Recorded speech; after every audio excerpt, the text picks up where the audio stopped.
So రేఖాకాంతారావు గారు ఇప్పుడు ప్రస్తుతం మనం చూస్తున్నాము ఒక ఇష్యూ నేను కొంత నిన్న మొన్న కూడా బీజేపీ పార్టీ వాళ్ళు మహిళలకు తెలంగాణ రాష్ట్ర ప్రభుత్వం అన్యాయం చేస్తుంది అని చెప్పేసి మాట్లాడుతున్నారు. ప్రీతి ఇష్యూని కూడా లేవనెత్తుతున్నారు. ఈ తెలంగాణ రాష్ట్ర ప్రభుత్వం మహిళలను కాపాడడంలో ఫెయిల్ అయింది అని చెప్పేసి అంటున్నారు. సో దీనికి మీరేమంటారు? తెలంగాణలో మహిళల కోసం ఒక ప్రత్యేకంగా సి టీమును కూడా ఏర్పాటు చేసి వారి రక్షణ కోసం, వారి భరోసా కోసం ప్రత్యేకంగా కార్యాచరణను పెట్టి వారికి రక్షణ కల్పిస్తున్నది తెలంగాణ ప్రభుత్వం.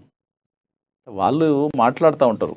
వారి రాష్ట్రాలలో అయితే ఘోరమైనటువంటి పరిస్థితి. ఏదో ఎక్కడ చిన్న సమస్య కనపడంగా దాని ఏదో భూతద్దంలో పెట్టి చూపించడం, దొంగే దొంగ అన్నట్టుగా ఉన్నది.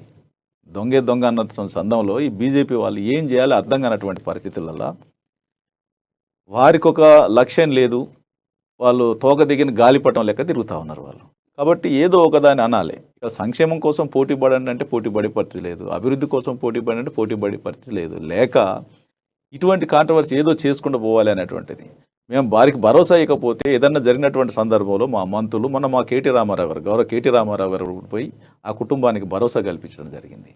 ఇవన్నీ కూడా నిరాధారమైనటువంటి ఆరోపణలు చేస్తూ కేసీఆర్ గారి ప్రభుత్వాన్ని బదనాం చేయాలనేటువంటి కుట్రలో భాగంగానే ఇటువంటి ఆరోపణలు చేస్తూ ఉన్నారు తప్ప, లేకపోతే ఈ ప్రభుత్వంతో పోటీ పడే పరిస్థితి లేదు. బీజేపీ వాళ్ళు ఎన్ని కుట్రలు చేసినా, ఎంత చేసినా కానీ మహిళలకు కూడా తెలుసు. ఈరోజు ఇంటింటికి మంచిని లేయటం ద్వారానే మహిళలకి అసలు ఎంత సపోర్ట్ చేస్తూ ఉన్నదో ఇప్పుడు వారు పడే కష్టాలను చూసి. ఈ 75 సంవత్సరాల స్వర్ణోత్సవాలు జరుపుకున్నాం.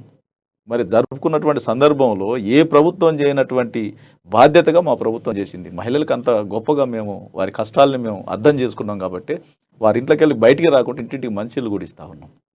అంటే ఇంత గొప్ప కార్యక్రమాలు చేస్తున్నాం. వారి భద్రతలో రాజీ పడే ప్రసక్తి లేదు.